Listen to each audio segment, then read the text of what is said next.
Okay.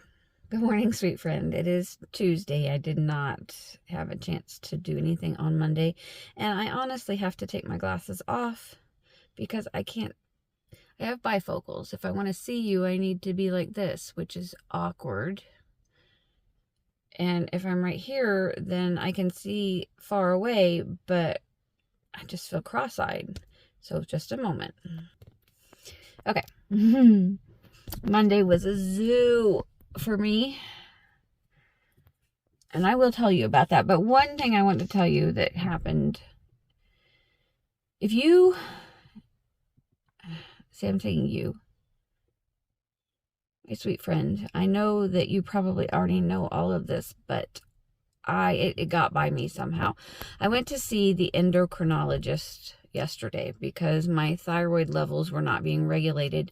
And I don't know if you remember or not, but about January, my thyroid was just broken and my iron levels were broken. So I became labeled as anemic and low thyroid. They put me on an over-the-counter iron supplement and they increased my thyroid medication. So I always, and I didn't know this when I first started taking my thyroid medicine, but you have to take it on an empty stomach first thing in the morning by itself. And you need to take it approximately the same time every day for it to be the most effective. Well, I didn't know that you were supposed to do that for even maybe, I want to say a few years. I've been hypothyroid for years and years now. So, but I know that. I got that corrected and I'm doing that. I don't know how I missed this information. I have been taking my thyroid in the morning, waiting half an hour or more, and then taking the rest of my medication, like all of it. My antidepressant, my decongestant, because if I don't have a decongestant and then a antihistamine, I get bronchitis like crazy and it won't go away. Sorry. Sorry. Yeah, all of it. I take my iron, my B12, D3, all of that fun stuff. I take it all in the morning together. I've been doing that since January. It's September. I go to the endocrinologist and we're talking about everything. Number one, they had no idea why I was there. They're like, why are you here? My doctor referred me in May because my thyroid levels weren't being regulated. But I had to look back in my records to figure it out. So number one, note to self. Know why you're going to a particular doctor. Know what what you were referred for, what was the problem when you were referred, and what's the current condition. And know your levels, your blood levels, all of the information that you can have, because by the time we figured out why I was there is my thyroid. She's going to manage my thyroid and my diabetes, which my diabetes is actually managed by metformin beautifully. She was happy with it. My A1C was 6, 5.8 is the actual cutoff for normal. So she was fine with that, completely fine with it. It's lower than it was the last time I got my blood checked, so that's good.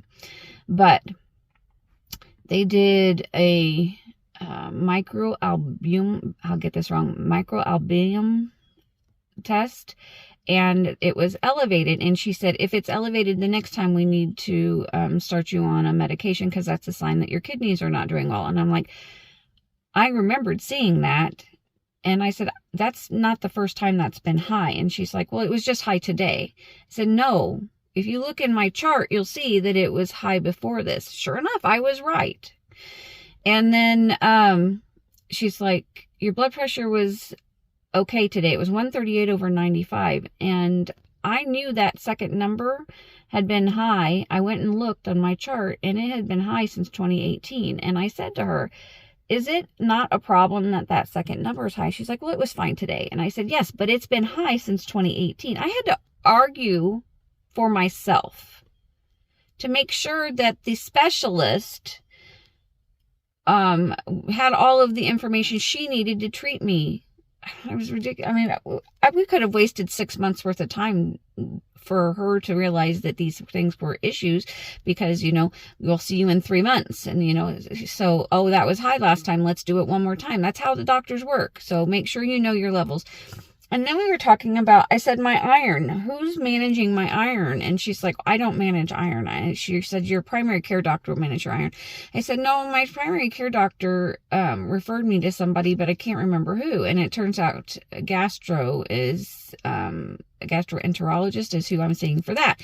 And I said, you're not concerned about my iron at all? And she's like, that must have triggered something in her brain. And she's like, are you taking your levothyroxine in the morning by itself? I said, yes.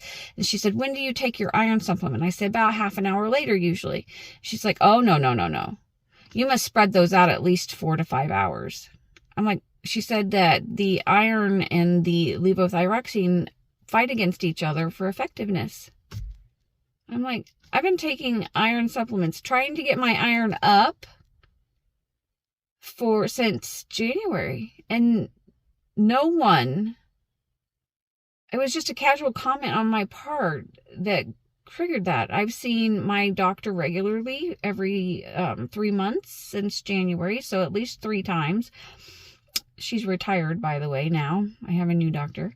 And then I saw the gastro doctor in like May or something. And nobody has said, hey, we know that these two things are, with the computers in this day and age, it should be popping up. Make sure this person knows not to take these two things together. Maybe the information was presented to me on paper somewhere and I missed it. Be an advocate for yourself is, that though, my friend, that. But a note again to myself, and I did a Google search last night, iron and levothyroxine. Boom, first thing, don't take them together. Just do a search of the medications. I'm telling myself now, do a search of the medications that you're on and make sure there aren't any more time restrictions that need to happen. It's frustrating.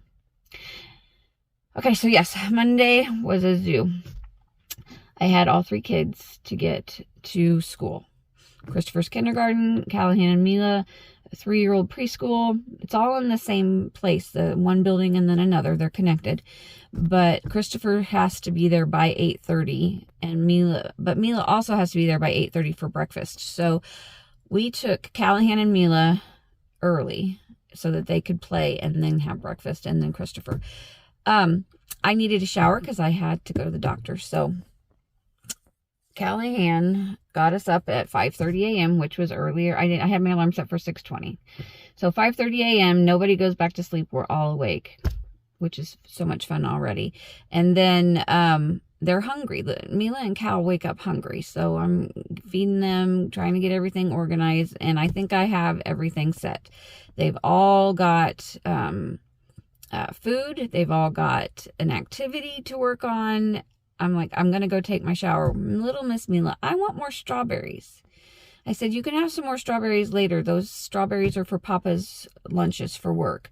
No, I want strawberries. And I turn around and she's got the refrigerator open. And by the time I got from like 5 feet, she had pulled the strawberries, and the blueberries came with it out, and the blueberry container spilled all over the kitchen floor.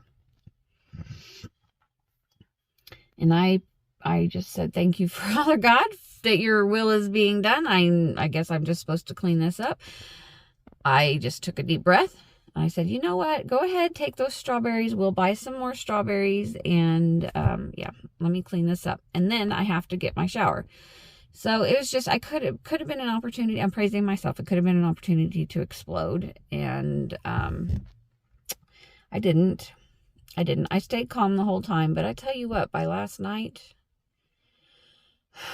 my tank was empty. It started at 5 o'clock, and I told my husband and my son, I said, I don't have the energy for this. Anyway, Callahan did beautifully at school. He did beautifully. He was so excited to go. He got out of the car. We were going to the car, and I had his diaper bag, and he said, I need a backpack too. Where's my backpack? I'm like, well, you don't have one. You don't need one. You got your diaper bag. No, I have to have a backpack.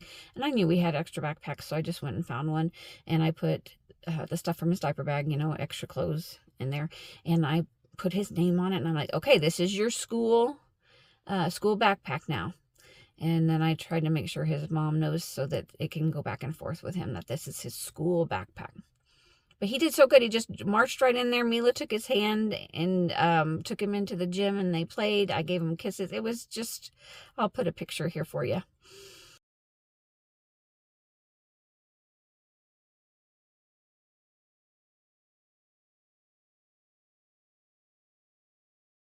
It was good. Yesterday was busy, but it was good. And they had such a blast. I see that this is 11 minutes almost, so I'm going to cut it here. And today is Tuesday. So far, so good. We were almost late because I snoozed my alarm. But we made it on time. Everybody is clean and dressed and fed. And I don't have anything on my schedule today at all. So when I'm done with this, I'll post it. I'm going to run to Walmart and get some groceries that we need for suppers for the next couple of nights, because somehow I didn't get that in my weekly shopping. I don't know. But tomorrow I go see the gastroenterologist. Yay! But it's just Mila and Christopher tomorrow. So it's just 2 kids, normal schedule, and I don't have to be there till 9:45. So I just note to self again, make sure that you have clothes for the kids to wear to school tonight. Yeah, I know what I need to do. I just need to do it. I love you. I pray that you have an awesome, amazing, blessed day, and I will talk to you again as soon as possible. Bye.